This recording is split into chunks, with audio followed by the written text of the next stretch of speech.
Ladies and gentlemen, welcome to BAF Draft. Here's your host, Gary Wilkinson. Hello. And your co-hosts, Matt the Z and Lunchbox. Hey, everybody. What's going on, guys? Hey, guys. How are you doing? Okay, don't laugh so loud. That was just funny. He changed voices right mid talking. Okay, so that wasn't me. That was the announcer. How are you guys doing? We're in studio. We're in Ground Zero Studio. Studio Whiskey. Studio Whiskey. Yeah, because we have Studio Whiskey, Studio A, B, and C. Oh, you're gonna open up the Dr. Pepper and drink it on there? It's a beer. Oh yeah. That's right. Yeah, okay. I was trying to get us all back an article. Thank you, Miller Genuine Draft. Okay, guys. Number one so, here.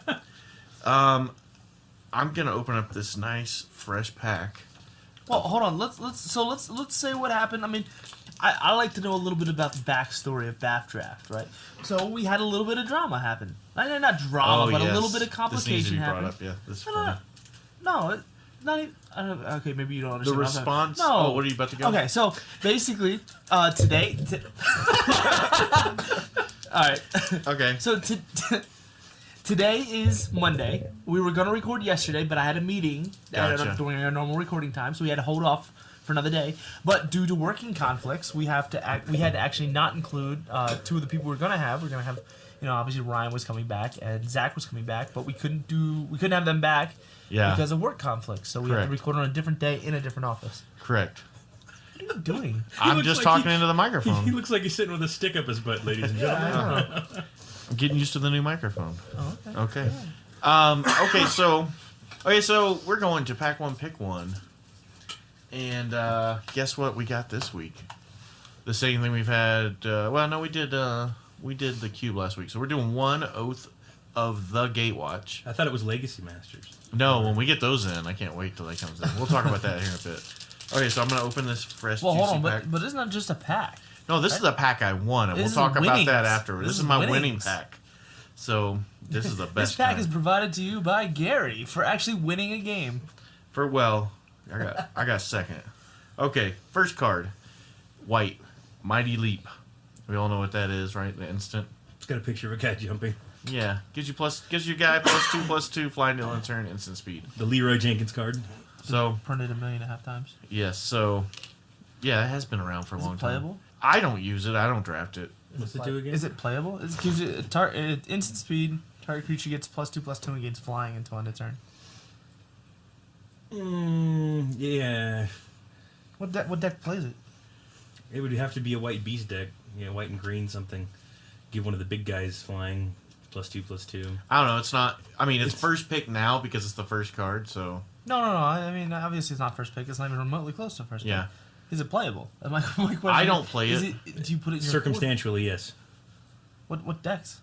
You wouldn't put this in a white blue flyers deck, would you? No, because you have flyers. You put it in a ground game as a blocking card because it's an instant, or you put it in a ground game because you have a big guy you want to make bigger and you want to evade.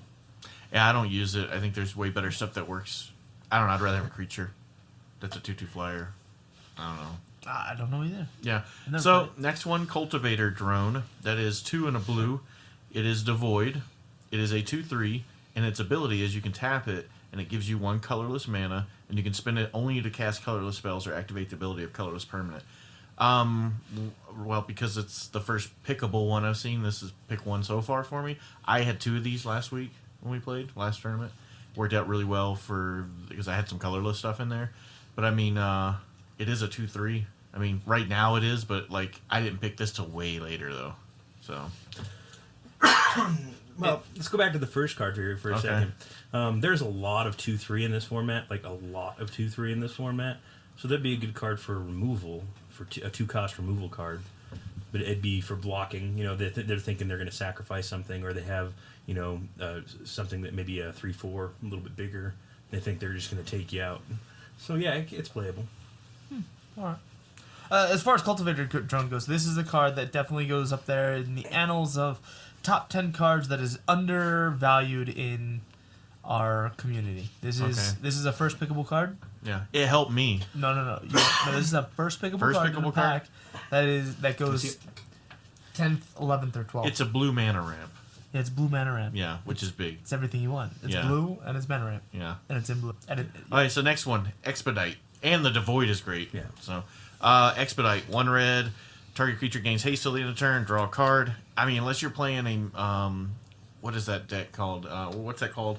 That ability? Surge. Like, it's good in Surge, but otherwise... It's not first pick. We had a discussion about this yesterday. One of the guys was like, "Why didn't you pick this?" Because I played red during the draft, and he's like, "Why didn't you take this? This would be perfect, for a red deck." And giving a creature haste in red deck is good, but there's nothing in red. I mean, red is real hard to aggro. At least so I've seen real hard to aggro in this format. Mm-hmm. There's not a lot of stuff with haste, so it's playable, but I wouldn't. Here's why I have to be the last 2 or 3 cards. Oh, see, it wouldn't be the case. If I was in red, I'd definitely be pulling that. The reason why, if I got Surge going, and I had that, it gives me, because Surge, you're going to be dropping more cards quicker, and that gives you that draw ability to get that whatever you play. You can, like, especially there's a Menace Surge that costs 2 to come out. That'd be nice to give him haste right away. Draw, and now you got something else to play next turn. I mean, I don't know. In certain if I'm going in red, like I did in those... So the problem is you can't give the creature that you want to that's true. haste That's true. because you have that's to cast this. Yeah. So here's where the card is bad. Yeah. So here's where the card is bad is in scenarios where, yeah, you're not really, you have maybe 1 or 2 Surge cards, and yeah, you wouldn't want to put this in your deck. But where it gets good is, so let's say red has some really big bombs in this format, and let's say you had 1 or 2 big bombs. This effectively becomes a 3rd copy of one of your bombs, because when you have huge bombs that are basically they win the game on their own, that draw card means that you only have 39 cards in your deck as opposed to the 40. Like, this is just a 1 red placeholder in your deck that makes it so that you have a higher chance of getting to that bomb card. With the option of haste. So yeah, the draw effect being first and the haste effect being secondary. So far, this is still my first pick. Right, Cultivator Jones. Especially with the Eldrazi in this deck, that would be... Yeah. Are you ready for the next one? Canopy Gorger. It's just your standard old, worm, 4 and a green, 6/5. Not a first pick, but definitely if you were in the green, that is definitely big, but not even close to first pick. So. Well, then this is where the red card and the white card come into play. This card right here, for their 2 utility cards before, would work on both of them if you can cast. Yeah, but you're so far into the game at that point. I don't know. Yeah, I don't know. Nah. To me, these are like filler cards for me. Nah, yeah, they come around last. Yeah, exactly. That's a 24. When I say filler, I mean like sideboard, like possible if I didn't get enough creatures kind of thing. So. Nah, that's a 24th, 25th card. You're never putting that in a deck. You don't want to put that in a deck. There's no decks in green that want that card. Here's another one. This is 2 and a black. It's an Eldrazi drone. It has Devoid. You can pay 1 colorless and give it +1/+0, and it gains menace till the end of turn. You can do this more than once. It's a 3/2. This is a tough one. It's a good card if you're getting the colorless. Still probably going with this first, but like I had both of these in my deck last week, but still going with that first. Cultivator Drone is, by this you mean Cultivator Drone. Yeah, so Cultivator Drone is still the pick, but Shredder. Whew. That's great with Cultivator Drone. Yeah, Cultivator Drone I gives pumped it one up pump 3 it up. times one time, and the guy wasn't even thinking. Like, he was like, oh, yeah, you can do that some more. I said, yeah. I mean, it's not like he's getting double menace or anything, but still. Well, Double and I think, so... Dennis the Menace. So now, here's the question. Here's the question that you have to do with evaluating these cards. How good is it if you have no sources of colorless? If I have no sources of colorless? 0 sources of colorless. Based on it's a 3/2. It's a 3/2 for 3 in red. I'd rather have or in black and Devoid. It will. Well, it's a 3/2, so you can trade. Up, it's a Devoid. You can trade pretty good, and it's got a Devoid. It's still got value to it, right? Yeah. So I mean, I've drafted 3/2s. It is a good standard creature. Yeah. With the ability. Yeah. All right. So here's the next one. Lead by example. I've never personally played this. I don't know. I don't care for it, but it's an instant speed 1 and a green, and it's support 2. I played that. It's a good card. It's bonkers. Yeah. Yeah, I've never played it, so I don't know how. It puts a +1. I mean, the crazy thing is, it puts +1/+1 counters forever. So your 2/2s are 3/3s forever, true. and it's instant speed. Oh my word! That card way outshined. Yeah, no. So is that your first pick? No. Oh. No. Creature. It's definitely Cultivator. Here's one. It just depends on how. So far, I haven't seen anything that would totally commit me to a color. So, at all. I mean, right, and that's why I'm saying Cultivator Drone is so underappreciated that you say you can't appreciate its value. No, I have that Cultivator Drone. It worked really well with me. That says it wants you in blue. Like that is a reason to draft the Void Blue. Yeah, I guess. As the color combination. Here's one of the types that got me into that red Surge for a couple of weeks, So, Surge. Goblin Freerunner, it's 3 in a colorless. Surge 3 in a red. The Surge on it is 1 in a red. It has minutes, it's a 3/2. I like this card. I had several of those in my red decks. I'm still probably not going to first pick it. I'll probably still go with that. It's not even a draftable card. I mean, that's... it's a very draftable card. No, I'd pull that at the end. I'm not... Oh, because I've had great success with it. I have had horrible success with it. And I had the cards in my deck this last desk. Normally, it ends up being hard casted. I've never... Yeah, I don't know. I've never had that issue because I built If you do your mana curve correctly, that you're never going to get to play that card. The game should be over by the time. Many times, so... Did I not play that on you a lot? Yeah. No, this card in the deck it has to be in the right archetype. You have to have the Surge. It has to just be the right archetype. And fortunately, Oath and the red card. So red and green and Oath have really, really, really, really good powerful 2-drops. Mm-hmm. So you play a 2-drop and then you play this as your other 2-drop on turn 4. It's ridiculous bonkers. That's why I put Bonesaw in my deck if I do got a lot of... No.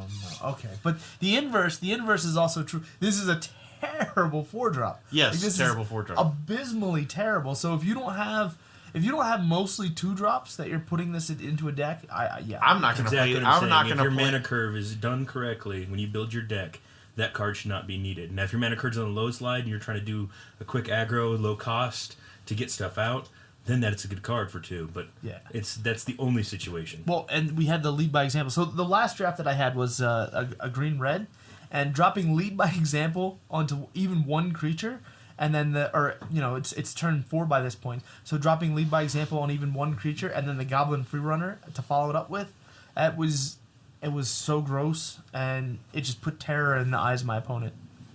Terror. Hey, next card. We're not even going to talk about it. It's a waste. Nobody picks a waste on their first turn. No. So, Contaminate Membrane. This is a 2 and a blue. It's got a Surge for 1 blue. It's enchant creature. Enchanted creature doesn't untap during its controller's untap phase. So you want to put it on an already tapped creature. Now that for the utility cards is my first pick as far as utility goes. But first pick for this pack. Yeah. It's still good with the creature. Yeah. Cultivator Drone is still the pick. Cultivator Drone would be. Okay, this card I like too, but it's like later, I didn't at first, but so I don't know. I could use it. It's Seer's Lantern. It's 3. It's a great card. It adds 1 colorless to your mana pool, and you pay 2, tap it, and scry. Now I'd probably pick that over the creatures that we have. That's me. Not me. I mean, I'm gonna maybe. It depends on what I'm doing. I didn't pick any up last time. It's a mana ramp that gives you the ability to scry if you have extra mana. That's a phenomenal card. It's not good first pick for me. In board stalls, I've seen it being played, and it was good. Well, actually, it was the thing that Lunchbox used to scry to get cards to kill me last time. That was him. But that was because we were in a board stall state. I don't think it gives you what you want. Like, it's bad ramp because on turn 3 you want to be playing a 3-drop. You don't want to be playing something that could potentially lead to your higher drops. So I'm not taking a first pick, but if I had say first picked an Eldrazi, like a really powerful one of the Eldrazi that has especially colorless in the mana cost, that would probably be a second or third pick. Okay. Because it's not coming back around. For me, that'd be a first pick for me, especially seeing these. Well, knowing the set, it has a lot of the Surge stuff in it, so I would use it as a Surge card. I would use it to activate my Surge. I'd play it on turn 3 or turn 4 to play one of the 2-cost Surges. I could see that. Okay, next card, first uncommon. It's Timber Gorge. It gives you red or green for mana. Dot pick and land first turn. Not like that, anyways. Well, not a whole, actually. It depends on what it is. If it's a fetch land, yes. That land. Yeah. I have not seen a need to play those, but that also is because I haven't seen a real reason to go super multicolored. but I also haven't tested going. Like, I haven't tried drafting all the colors. Well, I've drafted those, and it doesn't work very well. It sets you one back in the mana curve. So unless you get it in your hand on the first one, so you're not screwed on mana for whatever, because usually people play 2 colors, so you don't get screwed on one of your mana colors. It's completely pointless. You should have at least 2 lands, one of each color, when you start on your first hand anyway. Yeah, I haven't used any of there's no point to them. Yeah, I haven't. I think the first time we drafted, I used those, and I don't know. I've always just gone 2 color or 1 color, and I've never. Well, even if they're in my 2 colors, I'm not going to pull that card unless if there's something. Well, no, it's not first pick. So we know it's not first pick. So next one is Roiling Waters. That's 5 and a blue. Return up to 2 target creatures your opponent's control to their hands, and then target player draws 2 cards. So it can be yourself. I drafted this once, and I never got to use it. Not first pick, but it's still a good card if you got a control deck. If you got a lot of control things going on, and this comes back around, and you see it, Yeah, if you're playing black-blue or blue-white. But it's like late game kind of stuff. Card. Late game kind of win kind of deal, but it's not going to... It's not first pickable. No, not at all. No, you're both wrong. No? 100% wrong. You would first pick that. The reason why you first pick this card is because this says that I now am going to draft a control deck. Yeah, you first pick Rolling Waters, and then you go, okay, now I need a bunch of 1s and 2s that are going to slow the game down as much as possible. I need a value 4-drop, and then I'm going to kill them with a 4-drop as soon as I play this for on turn 7. Yeah, I'm not going to pick it first pick. Yeah, this is a first pick. But we know you have this. Well, what's the appropriate word? I want to say fetish for blue. Well, no, this is a bomb. This is a bomb card that in the late game board stalls, bomb which not in happen the good all sense. No, it's a horrible card. It's a good. No, it's not a horrible card. It's a great card. I'm just not going to first pick it. No, in late game board stalls, this wins you the game. So drawing 2 more cards. A normal cards that would return stuff to people's hand cost 1 or 2. So you're thinking 2 of those, right? That's 4, and then a normal draw 2 card is going to cost you like 4. About 4, right? Well, 3. So so you add all that together, and you got to have them all in your hand. You get all of it in one package. So yeah, I mean it's a 2 for 1. Oh, it's literally a 3 for 1. Yeah, because you're getting for value. It's good for mana value. For as much as it costs, it is good for value. Because by I guess it could be a game winner actually. Because if you're by turn 7, you could have some other stuff out. It could be the thing that I would not game. pull that card unless I knew there was enough control going around that I could pull. I would have to have control already in my draft stack before I pull it. Well, yeah, you're true. If you go into that, you're committed to that. No, you're not committed to it at all. If I pull this pack 1, pick 1, right? Well, no, I know that, but then you just wasted a pick. Pack Who 1, cares? Pick 1. Okay, Like, I'm going with this one because. Right, but you realize that the choice between Cultivator Drone and this, the upside of this is so much better in a control deck than the upside of Cultivator Drone in an Eldrazi deck, right? The opportunity for this uncommon is so much greater. Like, the opportunity cost is so much greater. I'm just looking. Common. I mean, it depends on the deck I'm in. Am I going to be playing at turn 7 or am I going to be playing it for turn 5? Or when am I going to be playing it? If I'm that far down, even if it's turn 7, yeah, I just don't feel comfortable. Even if it's turn 7, but what I'm saying to you is that the opportunity cost in this pick right now for taking Roiling Waters, and it's sorcery speed, so. That's fine. You can keep reading the card out. But the opportunity cost for what you get out of the first pick Roiling Waters over first picking a Cultivator Drone, it's not even close to. It doesn't even come close. Like, this is gonna win you games. Roiling Water will win you games. It will, every turn you cast this card. I don't know what the statistics would be, but I imagine 80% of those games you will win that turn. Right? Every time you play Cultivator Drone, you'll be playing a game of Magic. Yeah. Right? So, and the upside, the opportunity for casting, playing, and winning with Roiling Waters is more to me than a first pick. I don't think it gives you the opportunity you're saying. I just don't. Oh, no, I agree with him on that. So you bounce 2 creatures. I just don't see it. it. And you draw 2 cards. That's a big deal. You can make yourself draw 2 cards. Top decking this, turn 11, we're at board stall. I've got a ton of 4/4s, you have a ton of 4/4s, and I bounce 2 of your things. Okay, so you just gave me a situational for a 7 every cost time card. that comes out, that situation's going to happen. That's the situation. That's just it. The other card is not situational. It's a magic card. It's you can use it. It's good. Right, but That's a situational card. How many times have you seen in Oath specifically, in the Oath drafts, have people had 7 mana? How many times? Let me clarify. How many times have you seen About games 50%. games I get without it just almost most of the time. I've never seen a game. Unless I mana stall and somebody just happened to have the right stuff in a row, and I always see it go a little bit long. Yeah, so. unless somebody gets mana screwed, which you can't account for. How many non-mana stalled games have you seen end before? About 50%. About half my games will end at about turn 7. End at turn 7? Yes. I call shenanigans on that. You and me have played games. Me and you longer have played than games. There's games that go a lot longer. Right. That stall out. But about half the games, I either stomp them or I get stomped before. All my wins yesterday, all my wins 7. Saturday were over turn 7. Yeah, this is a slow mega format. control. This is a slow format. Well, last week I had 2 games that were relatively fast, and 1 game that was just it drug out. But the relatively fast games, they were over by turn 7, turn 8. Even last week when I played you, it went past that. So the thing is, this will end the game on turn 7. Yeah, it will. I agree with that. Do you have a mic drop sound effect? No. Basically, we have to. One of us has to agree with him, or we can't move on. So I'm messing with you. You convinced me on that because I do like that card. I think one of the things you have to look at.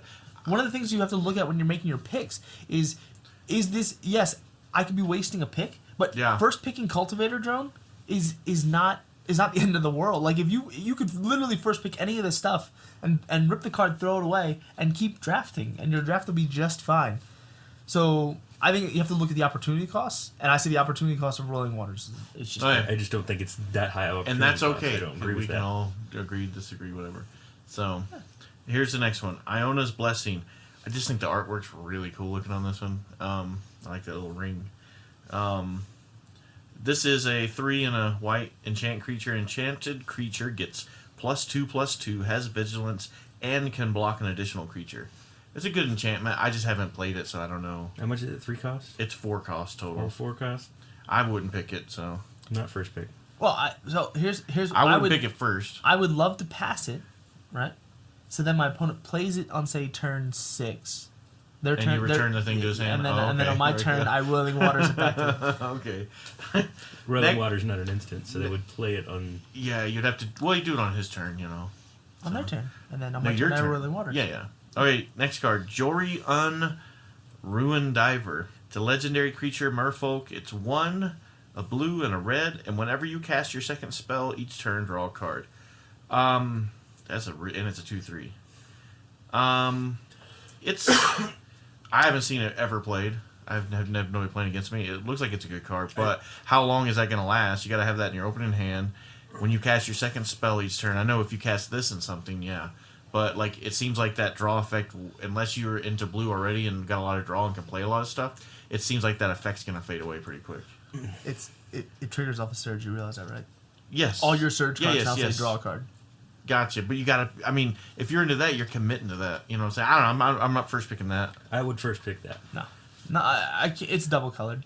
Yeah. That's why I would first pick it. Oh, that's the worst reason to first pick. That's the opposite of the reason why to first pick. What I see on that card is a control deck with aggro capability. That's what I see in that card. So I picked it before and it didn't pan out. But that card right there means my little 1/1s, 2/2s, my little cards, my little creatures are going to be red.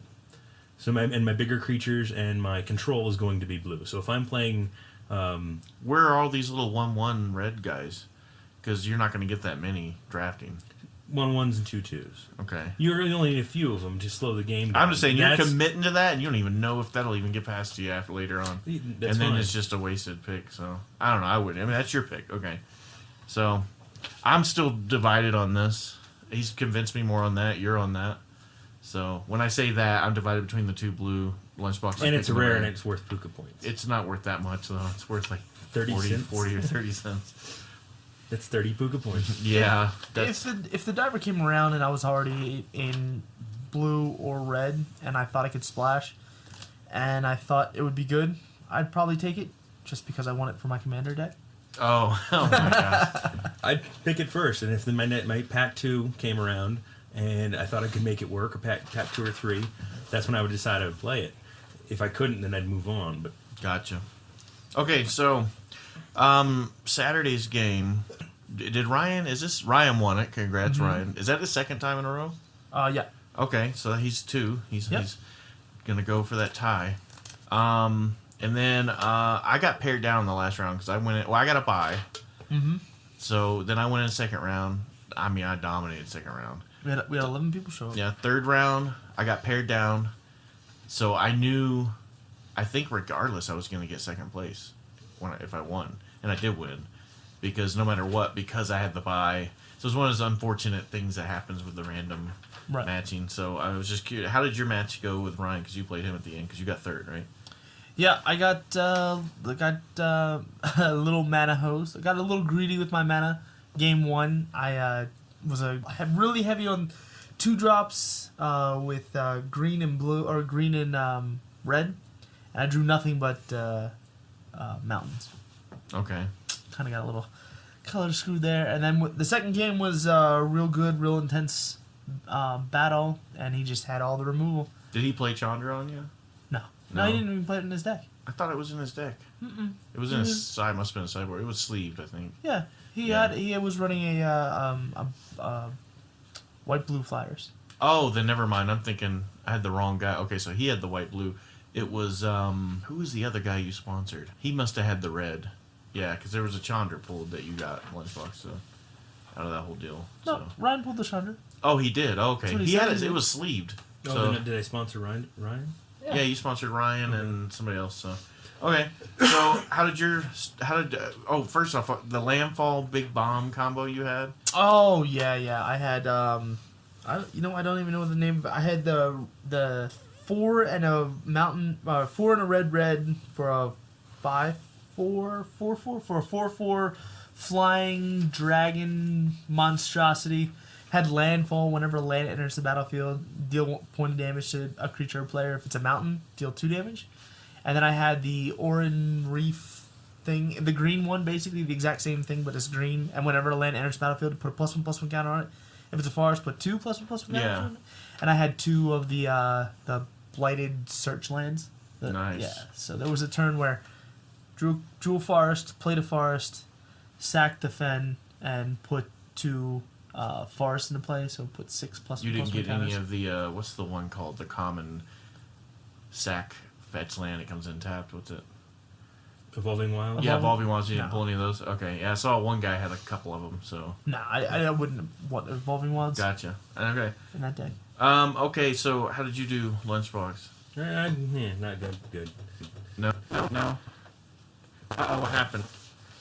Oh, you're pulling on the cable, or? No. Yeah, that monitor cable right there. Be careful pulling on that monitor cable. Oh, okay. No, going into the machine itself. Yeah. Anyways, I didn't do too well. I drafted a red-white deck, I believe. Okay. And yeah, it was red-white. And I think I drafted pretty well. The first game I played was Trost, and he was playing a control deck, and control remover, blue-red, or blue-black. Okay. And both games, he dominated. He got everything time I put something out, he was able to take it away. He had the perfect hand versus mine. So I thought he was going to win. I thought that's what he had in his deck. Turned to find out he just got lucky twice because he played other people and wasn't able to do the same thing. The second game, I don't remember who I played. I beat them. You played Kern, I think. Was it Kern? No, I drew. It was Oh, the third okay. game. Yeah. So the second game I drew, and the third game I won. So it was a lose, draw, and then a win. The third game I did much better. Yeah. As far as how the deck was supposed to lay out and come out. It could have done better than it did. My mana ramp seemed to be a little off, a little on the low side most of the time. And it slowed me down later in the game for people that had better decks or those control, small control removers. Because I had a lot of 2 defense creatures, higher attack. So it was new. I've never drafted red-white in this format before. And I was hoping it would do a little better than it did. Were you red-white allies or red-white just value? Red-white value. So I Here, I'll tell you my first 3 picks, and here's what committed me to lock me in at least on one color. So, Oblivion Strike. That's the 1 and 3 exile target creature. No strings attached, just exile target creature. Pick one. Pack one, pick one. Pack one, pick one. Pack one, pick two. Pack two. Oblivion Strike. Pack one, pick two. Pack one, pick 3. Oblivion Strike. Mm-hmm. So, and the guy I played in round 3 is the guy that handed me 2 of those.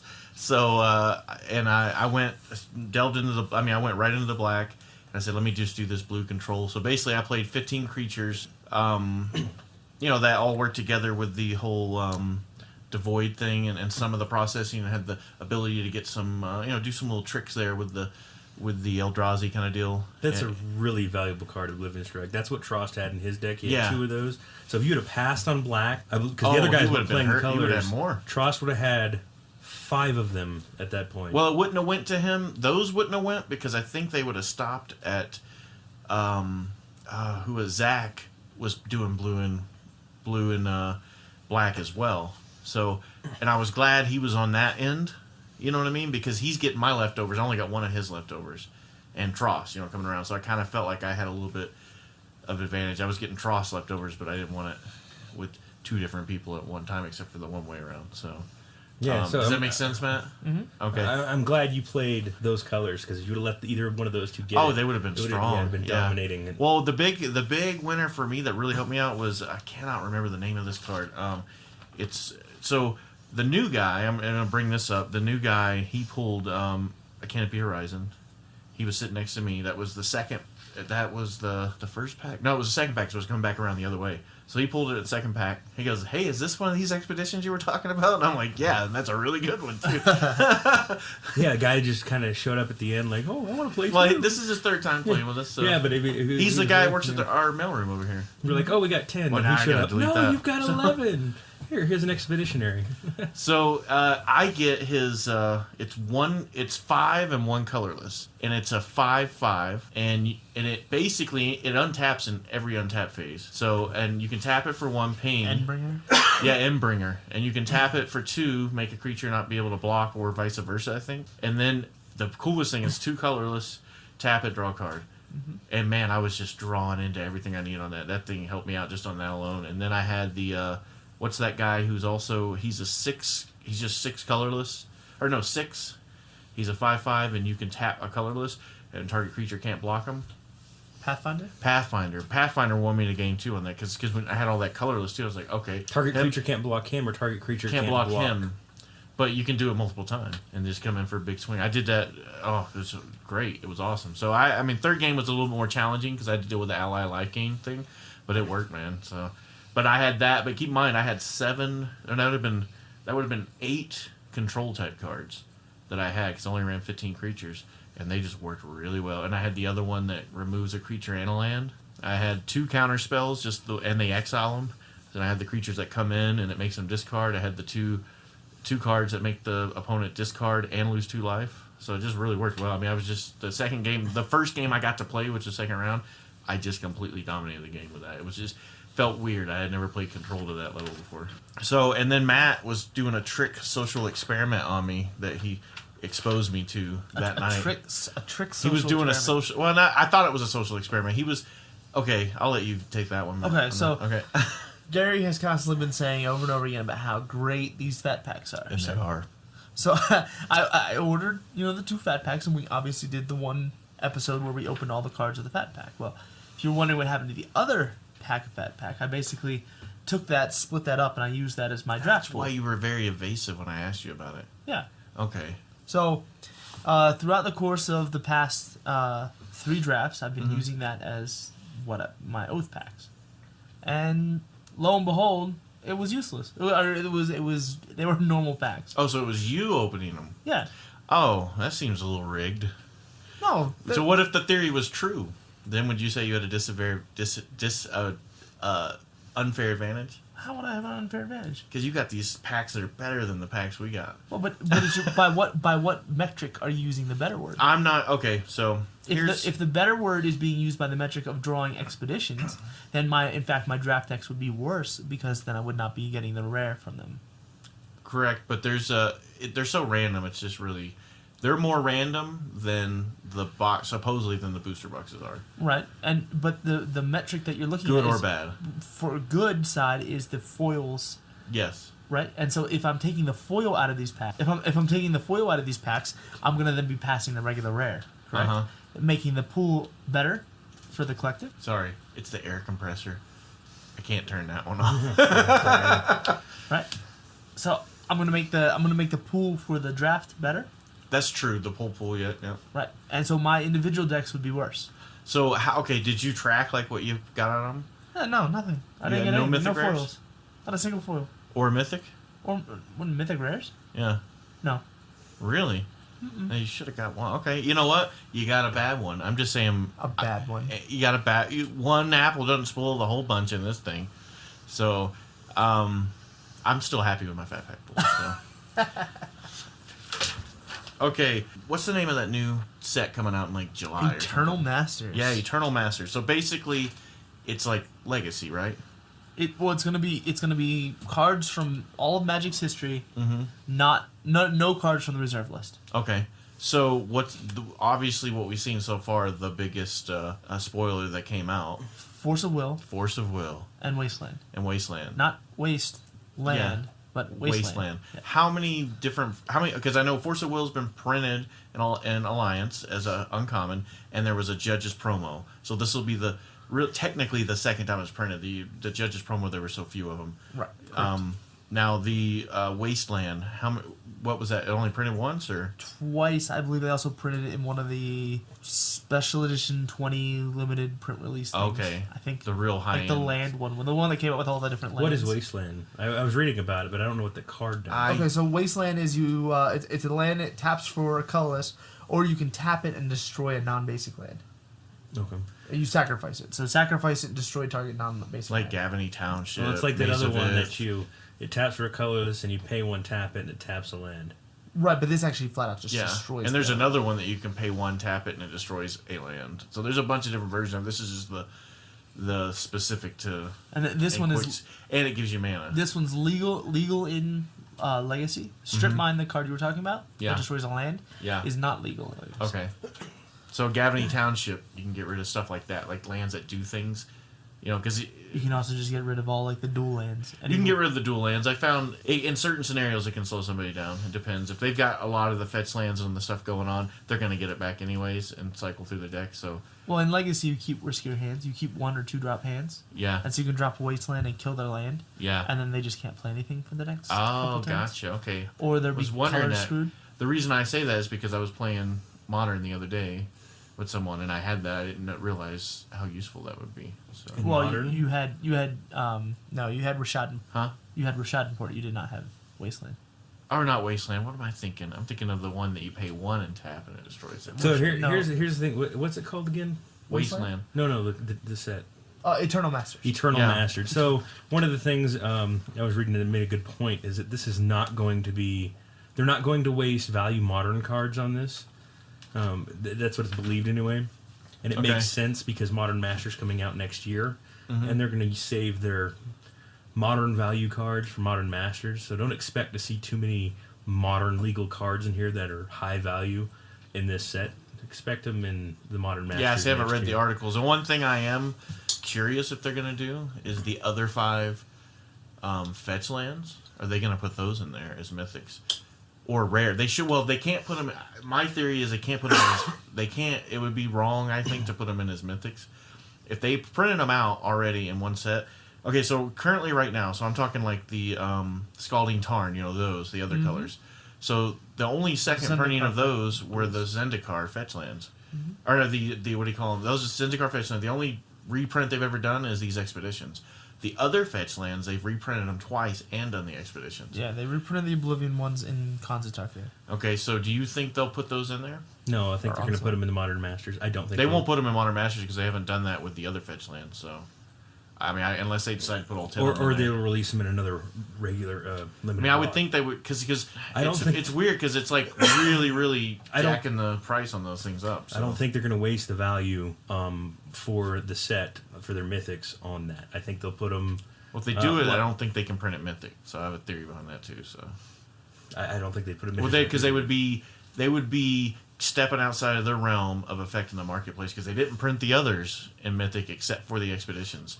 They didn't print, what's the one called? The not Drowning Pool. What am I thinking? The black blue one. Polluted Delta? Yeah, they didn't print Polluted Delta and Wooded Foothills and all those in Mythic Rare. They were in Rare. Yeah, and that's what I think was going to happen with these. The opposites, hate or opposite. I mean, they're lines. worth more. Mm-hmm. I think those are going to come out in a standard block in the future. I do not think they're going to be in part of this upcoming. Yeah, Legacy I'm block hoping order. they would come in there to kind of balance it out. I don't know. Just be nice to have another opportunity to grab those. I'm not a huge fan of Eternal Master. So the reason why I don't like the idea is that Legacy is so deep with cards that are on the reserve or restricted reserve list. Reserve list, yeah. So and since they already said they're not going to print any cards from the reserve list, what's the point? Yeah, I agree because the good cards are on the reserve list. Yeah, Right. the staples. You get a Force of Will, okay, Force of Will, but Force of Will is the reason why Force of Will is a bad card to print at Mythic is because if you have a set designed where Force of Will is supposed to be a playable card, right, a card that you want to open Force of Will, not for the money, but I mean I'm talking for the actual draft format, right? Because the idea is that this is printed to be drafted. Like you're not printing this just to hang on to, collect, and use it in your collection. They print these Modern Masters and Eternal Masters to draft. So when you use one of the Mythic slots for Force of Will, you need to have a reason to have Force of Will, a reason to have a free counterspell. Well, but the counterspell also has a huge cost. So it's not just a card that you can throw into any deck. Let's say it's pack 3 and I open up a Force of Will and I'm in a mono black deck, or let's say a black red deck. Printing Force of Will is just a feel bad. Like it's a bad idea to print cards that are bad at Mythic slot, but they're worth money. Like that to me is like it's like a war going on that the Wizards is just like, okay, well we're gonna print these cards that are really valuable, but they're not necessarily good. Do you think they're trying to play that in between reserve list thing? Like, well, we didn't put it on the reserve list, but we know a lot of people have these cards. No. What they're doing is they're taking. You got to understand Magic is a business. Wizards of the Coast is a business. So what they're doing is they're taking the value of past cards. Instead of letting the value just kind of sit there, they're going to absorb some of that value. It's a money-making scheme. To the end, that's exactly what it is. Legacy is not something new players are going to get into, so this is for players that are already in the sets. This is for players that would like to get into Legacy because they've been around in Modern already. I wouldn't even say standard players would play it. This is Modern players getting ready to go back a step. So these guys are going to look at the cards and want them, but they don't have the stuff that's on the restricted list because it's so expensive. So reserved, you mean? Reserve list. Okay. So what this is going to do is, first of all, it's going to drive the price up of all the reserve cards. All the reserve cards that are for Legacy, they're going to artificially go up because the other staples in the set are going to be printed, and there's going to be more people wanting those reserve cards to complete their sets. Players that they just can't get it because the whole thing costs so much. Now they're getting them at value. Magic is absorbing, or Wizards is going to absorb this value, making profit for themselves, as opposed to the artificial market when we're doing trading or selling on the outside. They're making the money for it now, so they're going to print the cards right about at cost if they can. They're going to take it all, lay it out, find out what each card's worth and how many they're printing of each, and they're going to make that set worth that amount of money. And the prices of those cards that they send out, that they print, are going to go down. Force of Will is going to go down. The cards that are on the reserve list are going to go up. And this is all about making money. It's the same thing with Modern Masters. Well, wouldn't they make more money, putting that Force of Will in a rare slot and sell more product because people know they have a better chance of getting that? No, because it's going to quickly, artificially drive down the price of Force of Will. Is okay with. I'm okay with that. You're okay with that. But people that have Force of Wills and play sets of them are not okay with that. If they bought them in the last few years, or a lot of these guys have had these cards when they were $1 and $2. Yeah, some of them have, not a lot. No, you can't say a lot. No. Nobody that has Force of Will that's going to play at these tournaments has the cards at $1. People that are pleadable right now that are playing in Legacy tournaments are newer players. I'm just saying the guys I see that bring their Legacy stuff in and back home, and other old players have had their stuff. Yeah, obviously, they're not playing competitively. They're also few and far between. Most people don't stick to something like our legacy master Rob does. Yeah. Most people don't stick to a hobby like that and collect everything like that. Most people will let it go and then get it back. Correct. Like the I've guy done. that traded his Tarmogoyf for pieces of pizza Yeah. back in the day. Right. That'd be Scott. That's what normally happens. So what Magic is doing is they see the value of these cards circulating out. They can bring the value of those cards down, so the circulation will be more. Yeah. And they can absorb some of the profit out of it. So they're just basically sucking from the community and bringing it into them to make money. I'm just curious to see what's going to be in here. What? That's going to be modern relevant. That's all really I'm looking at. Very few. Very few. And I'm probably going to try to... Wizards of the Coast could literally come up with something called Pauper Terrible cards, and they could sell them at $10 a pack, and people would still buy them. Now I'm going to try to get this set. I'm going to try to get a one of the whole set. So, but this way, that at $10 a pack, well, they can sell these for 23, 24, 25. They're going to be whatever they're selling the boxes for, because they're putting Force of Will and they're going to put other value mythics in that aren't really they're not going to draft because they're mythic. You're not going to draft around them unless you get it first pick and be like, okay, I can play this. They're just absorbing that value into themselves. Now this is going to also, from what I read, is going to have the one foil per pack as well. Yep.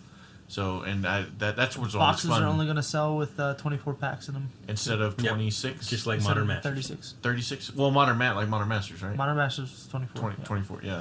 It's So only good I'm for probably him. going to get one box. So if you told me Eternal Masters was coming out, I'd be super excited.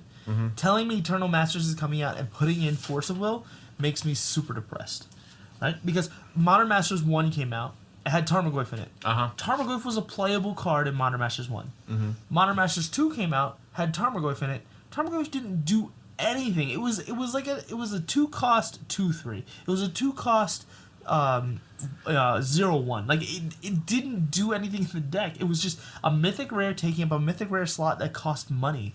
That's so they could drive the price up on the packs, because they have to keep a certain valuation of the set as a whole to keep the price up. So by putting that card in, they can put in lower cost cards that people aren't going to be so angry about. Right, but what I'm saying is they did it last time in the Modern Masters. The Modern Masters last time was a more fun, like Modern Masters 1 was a fun draft format. Yeah, Gary, you remember we did that one time. We did, yeah. We did it once, and then I did it a couple times. That was online. before I knew how the mechanics of it, so I didn't have fun. It was so much fun. It was rich. There was great tribal themes going on. Yeah. There was giants and fairies battling it out back and forth. Then you had the 5-color not Convoke. It was a 5-color Starburst theme going on. Oh, gotcha. And here's the problem with Modern Masters 1. If you take a look at the value of Modern Masters 1, the packs that when Wizards released them and put their MSRP out, that they said it was worth this much, and the community said no, they're worth more. So the card that your store raised the price because they knew they could make more money because you had more value cards in it. Wizards learned from this in Modern Masters 2. So Wizards went out and they looked at the community. You can look at prices anywhere. They looked at the community, looked at prices. They took all the cards and how many they're going to print and said, this is the value. We're going to put it at about exact value. Modern Masters 1, they didn't do that. They just put value cards in, trying to stir things up. It was just, they weren't thinking.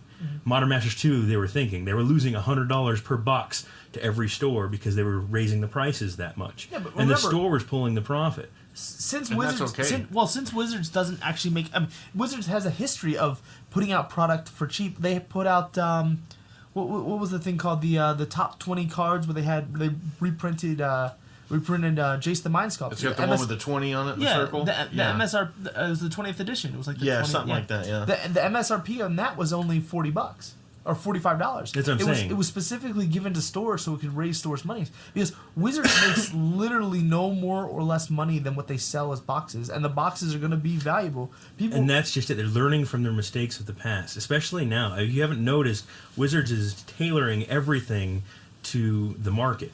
Everything that comes out to the market. If you notice, if you go back a few sets before cons and stuff, and you look at the value of some of those cards, there are some substantially valued cards that are played in Modern. You start getting into cons and beyond, 2-3 cards maybe per block are playable in Modern, and get their value risen. See, I will see your argument, and then I'll raise you Return to Ravnica, all 3 of the blocks. terrible value, terrible cards, still sold at the same rates. That's the Gate Crash and all the that. Gate Crash, the Dragon, Dragon's Maze, Born of the Gods, that whole thing. Bad cards. But you look at the cards they're printing now and the standard cards now. Standard is more expensive than it's been in the past 5 years, ever. I think is what some people. I mean, it's weird to me that you're paying hundreds of dollars to build a standard deck now. Yeah, it's $700 to build some of these standard decks just because the mana bases, the cards that they're putting into them, they're putting valuable cards into them. So I think a large part of it goes to. And some of it I don't think is marketing. Some of it is just unintentional design stuff that might have melded together really good, like with Ravnica, or not Ravnica, Avakin Restored and stuff like Restored, that. Yeah, like that was a good set. And remember, Wizards doesn't get to set the secondary market, what the prices are for the secondary market. No, they don't. But then when they print, and like I said, especially now, they're printing understanding the secondary market. I can see them not printing certain things on purpose to extend it out. So, let's hold these back a little bit because we can sell them in the next set and make them continue. So you got Modern Masters, and now you got the Legacy Masters stuff coming out. Okay, so with the Modern Masters, they know they're going to need more value cards. So they're going to print more value cards in the blocks, and then they're going to recoup the secondary market later on when they do Modern Masters 2017. So the blocks that just came out from Cons. How are they recouping in the secondary market? Yeah, from Cons on to this new block when they print 2017. Any cards that are played in Modern that have artificially been inflated, they're going to be put in the 2017, so they have a bigger card pool. They are going to make better cards for these because they know later on they can recoup the costs and make more money off those cards by reprinting them in a Modern Masters set, if that makes sense. I guess. I mean, you're kind of going against your argument though earlier about how they're not printing good cards. Why they'd want to print good cards so they could resell them later. I mean, they're going to reprint stuff all the time. No, I'm not going against my argument. They're focusing on the secondary market just as much as they are on the primary market. Is this your assumptions based on what you're seeing? Or it's marketing. I mean, he obviously isn't working for Wizards of the Coast. Yeah. No, I know. We are not affiliated that's not what with I'm Wizards. saying. But if you look at it, now that they're printing this, they didn't do Legacy before. Now they're doing it. They're absorbing the cost of the art for secondary market out there, and they're going to do the same thing with Modern. But I'm okay with that. I mean, I'm just playing the game, man. I have to believe. And I agree with Lunchbox only because Modern Masters 2 is so terrible. But Modern Masters 2 was terrible because Modern Masters 2 was just a miserable draft format. It was annoying and just unfun. I didn't enjoy. Yeah, I didn't really care for it. Yeah, and I think you're going to see until they get the balance of value versus playability on these sets coming out tweaked to the right amount. You think you're going to see it kind of bounce back and forth. Well, see, I like this current thing we're doing now. I like Conspiracy. I thought Conspiracy was fun. Well, see, I look at it like this, right? So the only counter to my argument is look at the Commander sets they came out with, right? Yeah. The very first Commander set they came out with, the ones that cost hundreds of dollars because they're so awesome, were great. And I look at that like Modern Masters 1, right? Then they came out with the 3-color Commander ones. It was the 3-color Commanders again, and then they were terrible. They were unplayable. You could open them up and you could start playing with them battling each other, and the decks would just do nothing. They felt so empty and just so lackluster because they didn't have the right mana bases. They didn't have the right mana counts. Do you think that's them just trying to stir it up and do something different? No, they're tweaking the format. They're trying to figure out the balance between playability and power. And once they figure out that balance, that's where their profit margin comes in. Right, and then you look at Modern Master, then you look at Commander, the 2014 or 2013 Commander, the ones that had the monocolored commanders. Those were amazing. Those were great. You could crack them out of the box and you could play with them, and you would not be as good as people who have actually spent time on the Commander decks, but you could actually build a competitive Commander deck. Or not a competitive, but you could build a playable Commander deck. Yeah. Then the 2014 followed up with the success of the 2015. 15 is the new one, 15 followed up on the success of the 2014. And they were also amazing. Right out of the box, playable, fun, entertaining, lots of stuff going on, lots of new mechanics. But let's swing this whole conversation around too. So this all started because of the what's it called? I'm going back to the Eternal Masters. Okay, Eternal Masters. I'm sitting there saying that the Modern Masters 1 came out, like Lunchbox said. Yeah, they printed 2 power cards. They were trying to test where they were going and that. Then they printed Modern Masters 2, and they basically underprinted the cards. They printed cards that were so terrible they just had no value. Hopefully, Eternal Masters does like what Commander 20 2014 did, and basically is a fix, a nice balance. Well, I got a feeling by the next time we do the podcast, we'll see probably a few more. No. You don't. What do they do them once? When's it coming out? July? The set's Oh, so they'll do what? A couple of leaks a month? No. No? Or are they just going to do that and tease you the whole time? Yeah, they're just going to do that and tease you before about a month to 3 weeks out. I don't think you're going to get your hope, Matt. I think that because it's the first of, they're going to just look at what they have in Modern, what they can make money off of, and to level it out. It's not the first and they're of. going to pick it on their value. It's not the first of. Let's put it this way: the lead designer, or like there's a design team, and then there's the lead developer of it. Developer is Adam Prozac. Adam Prozac has been working on their cube since he got hired on with Wizards.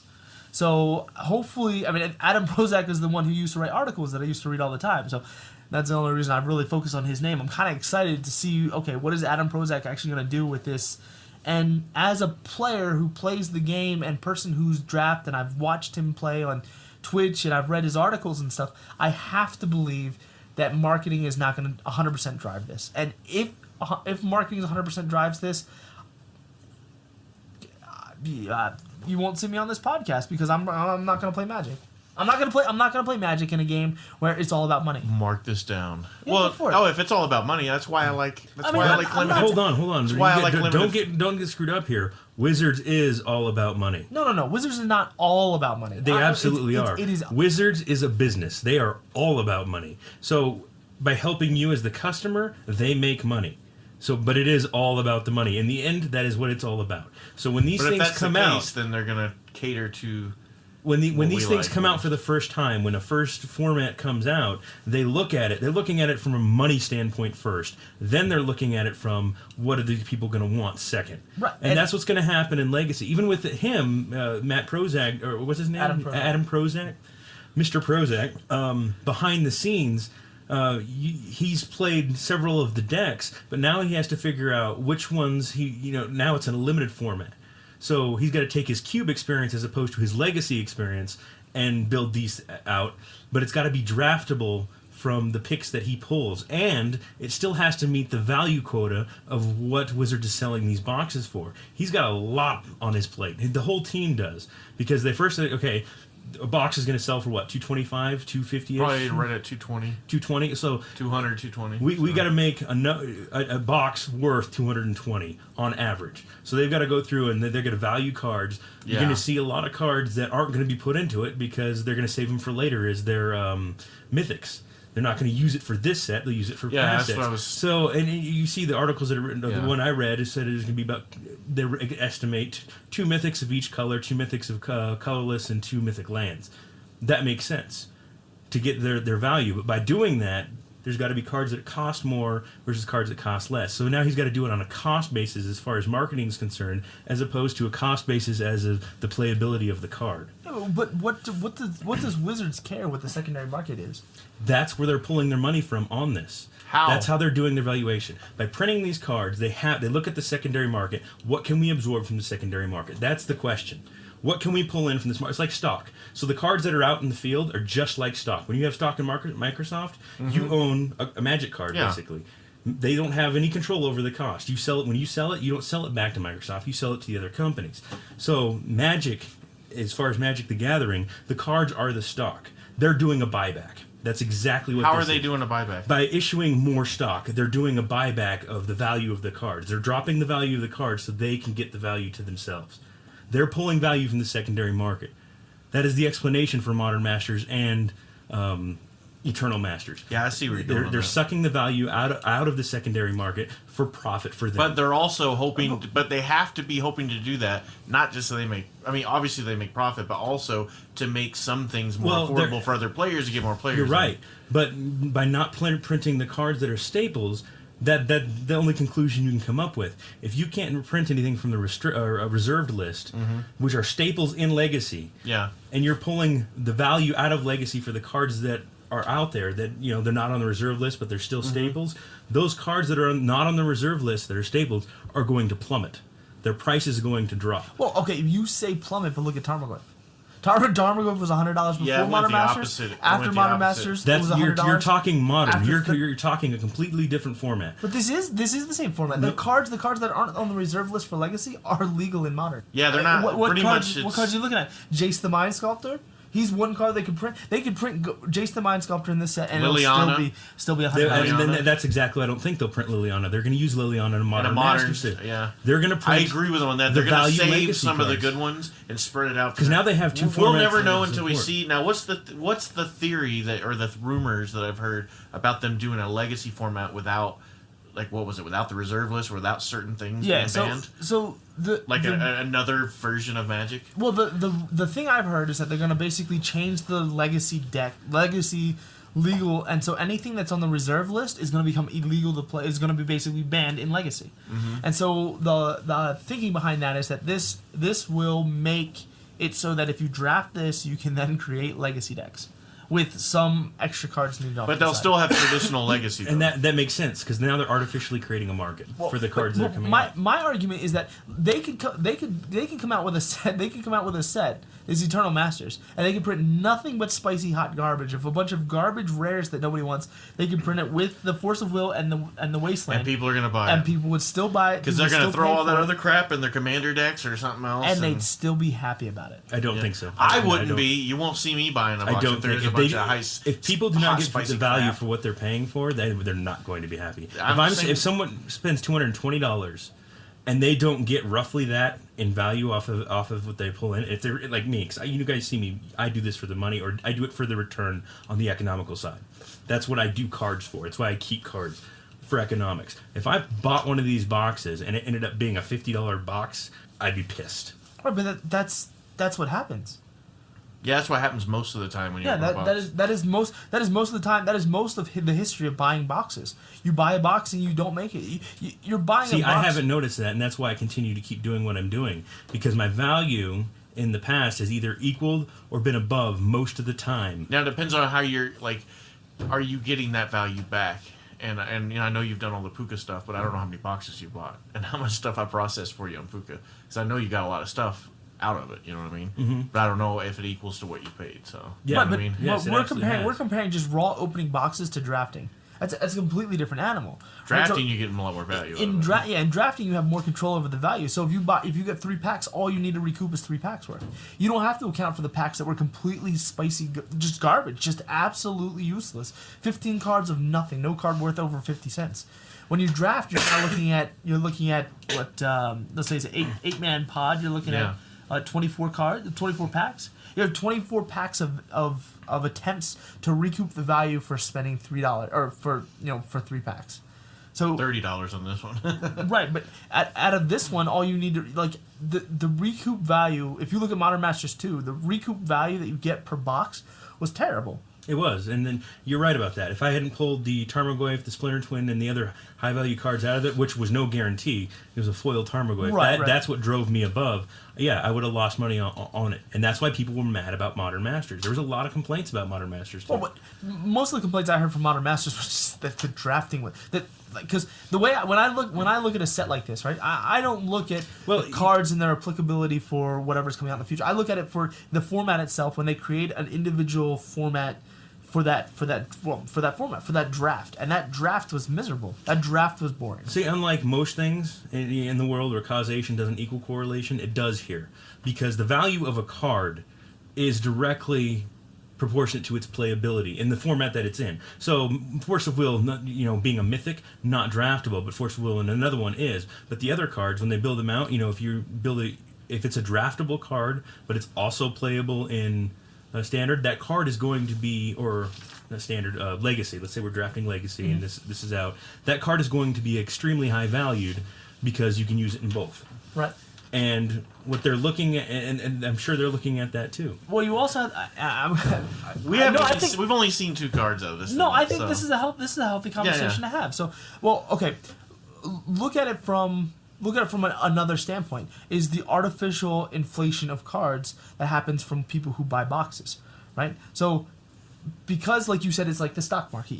Lunchbox, you pointed out like it's the stock market. You take a box. So take a box of Oath of Gatewatch. You open all these cards, right?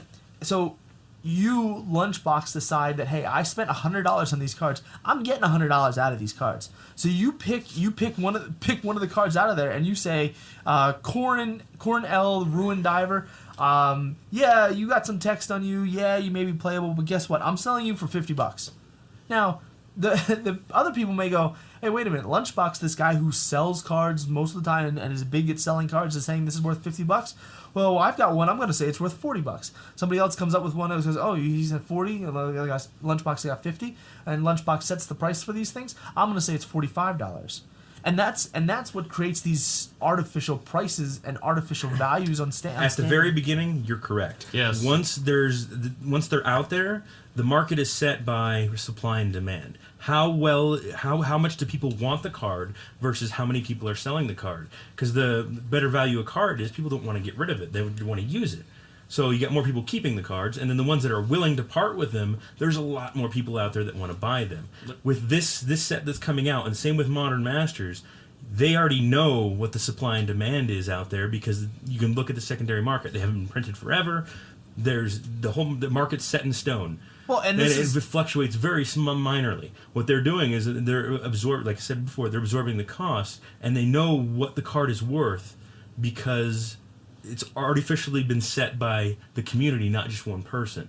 And this is going off the assumption that they are going to print another Modern Masters. Yeah, we don't even know. We don't know for sure if they are. They may just say. I thought they already said Modern Masters 2017 no. was confirmed. No, I haven't heard anything. No. They don't. They have the next thing confirmed. Next Modern Masters will be 2016. No, 17. Every 2 years.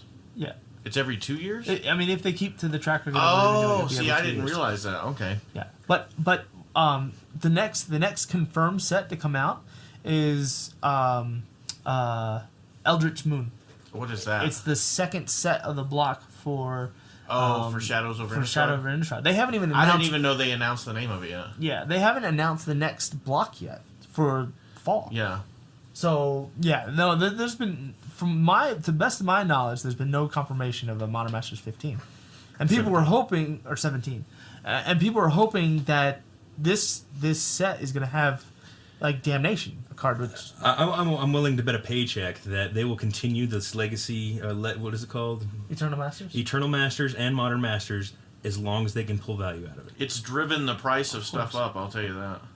Like Arcbound Ravager has gone up and that's what they're hoping. That's their goal. Since we played Modern Masters last, a lot of those cards that I had, when I got rid of them, they're double their value now. And that's their goal. Their goal is to bring more people into the market. So when they release these cards again, the cards are worth more, the market's worth more. They can pull more from the market. So they can keep doing. They're going to split the stocks. They're going to get to a point, but they're not pulling the market. They're not pulling they're creating a market. No. What he's trying to say is he's okay. I see what you're saying by bringing in, like, diluting the market with more stuff because they're bringing more people into play. It's cheaper now, and it's driving up. They're taking advantage of stuff that they wouldn't have printed before. Let's not come up with new stuff. Let's just let's say I want to play Modern, right? But I'm thinking about it. I'm on the fence for Modern. Yeah.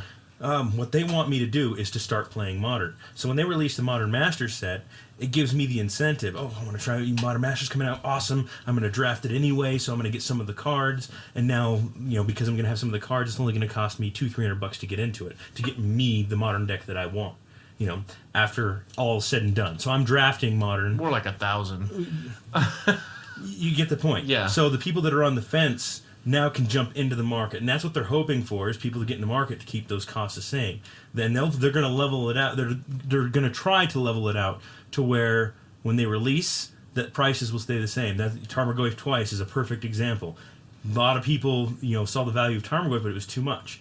They printed Modern Masters. The value actually went up a little bit. After all was said and done, before Modern Masters 2, the price went up. So they released it again. People wanted Tarmogoyf because now everybody's got a Tarmogoyf. Now they want to play a set of Tarmogoyfs, and they brought more people in that wanted to play Modern with those cards. That's the goal. I mean, they're not creating a market, they're expanding a market. That's what they're trying to do. And they're trying to profit off of it by injecting cards into it. And they're going to get to the point, just like when you dilute a stock, where they're going to get to the point where, okay, now we're putting too many in, the card's going down, we're not going to reprint this for a while. Yeah. And then or they'll they start just reprinting do other a different things. format again. But they don't lose money off of reprinting these cards. No, they don't. They gain money. That's why they're doing it. But they don't get... How do they gain money?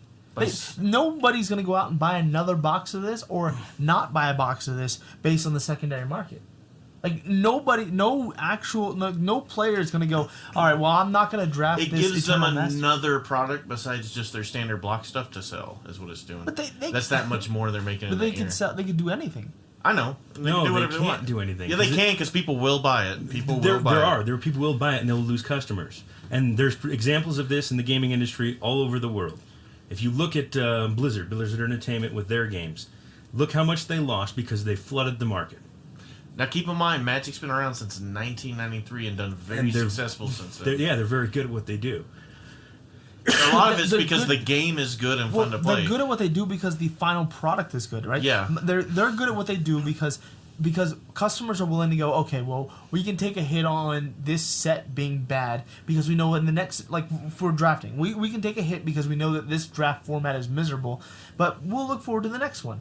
We'll look for the next one. If they do what you're proposing, it's going to be like Versus. It's going to be just like how Versus was. And Versus crashed. Versus crashed and burned. I think this is going to be bad in the first printing. I think this is going to be too good. I think it's going to be too good for the first printing, and I think it's going to be horrible the second printing. When you say second printing, what do you mean? The next Eternal Masters. Oh, okay, gotcha. So, so next, let's move on from this because we can talk about this forever. Yeah, we can. No, I think this is a good conversation. Well, it is good, but we're running, we're running some time. I got the time. I'm just saying, I'm having fun. Okay, so one thing I noticed, I saw some big trades being slinged in between matches last time we played. What was going on there? I heard you got some more foils. Expeditions? Some expeditions, yeah. Yeah, just got 2 more Did expeditions. you get rid of some fetch lands for them? Yep. Yeah. Anything else big going on? I just saw a lot of big cards in the binders and a lot of... No, that's all that really happened there. Oh, okay. So I was how just many having expeditions you got now? 3. Nice. Yeah. What ones do you Just have? 2 filters and Horizon Canopy. You getting rid of them, or are you gonna? No, I want to get rid of them. Oh, okay. Gotcha. Okay. Just curious. I just curious why you did that. You think it'll go up, or you gonna sit on them for a bit? Well, fetches as opposed to, the expeditions, they're never gonna reprint them, and yeah, there's a pile of them will be in the market now, but people will want them. You'll eventually get to the point where you're gonna have to have one of every expedition, so you'll come to me for them. No, I will not. Not for expeditions. Mark it down. No. I am thinking of buying, attempting to buy that one off the guy that pulled one this week. You mean the one? The one that I need one copy of in my deck. The Horizon Canopy, which I've been trying to get rid of to you. Yeah, but he would be more happy if I bought it from him. What? I'll have to look at both of yours and see which one's shinier. This is why I don't trade. No, if I had that, it'd just be sitting in my binder. Like the Emrakul I got off you, I pretty much locked down on that. One of these days, somebody will want it. Nobody on Puka wants that thing. I've had it on there forever. People want it. They just some people don't have the points want for to. it. Yeah, some people don't want to spend that much points for it, or don't have the points. You're correct. I'm sure if I go on there and look it up, it'll say 250 people want it, but 250 of none of you got points for it. Okay, so I'm going back into Modern now because after the last podcast, I listened to Ryan. I was like, yeah, it is. If I build that deck, it'll tweak a little here and there, but pretty much I can hang on to it. And so I'm gonna. You remember what's the one with Arcbound Ravager? Affinity. I'm thinking of getting that too. I pretty much had all the stuff, a lot of the stuff for that at one point, and I wish I had just hung on to it because back last year when Modern Masters came out, and when we were starting to play, remember when we played Darksteel Draft? Mm-hmm. Like the cards were affordable. I mean, they were in the $20-$30 range. Ether Vial was in the $20-$30 range. Those things have spiked, man, in like the 40 and up range. Yep. So, but those are 2 really good. I like the Hate Bears. I played them. Pretty much a red burn deck, and I beat it. You played Naya Burn, yep. Yep, and then I would like to get that Affinity, because the Affinity deck is a pretty solid deck. But we'll see how everything goes when Eldrazi starts phasing out. You don't think it'll phase out, or when they ban something? They just finished a Modern Open. Yeah. And it was 20 of the top 32 decks. Oh my gosh. That's the Thought Not Seer, that's the, what's the other one? Eldrazi Mimic. Yep. And Olamog, the Ceaseless Hunger. I don't think Olamog's in there. No, there's this weird combo thing that works with the other Modern cards. It has Thought Not Seer, and it has Reality Smasher. Okay. Check us out on www.facebook.com/groups/BAFDraft. And you can also follow us on Twitter at @the_BAFDraft on Twitter. And you can also email us directly at @the_BAFDraft And we also have an email of the BAFDraft at gmail.com. All right. We'll see you next week.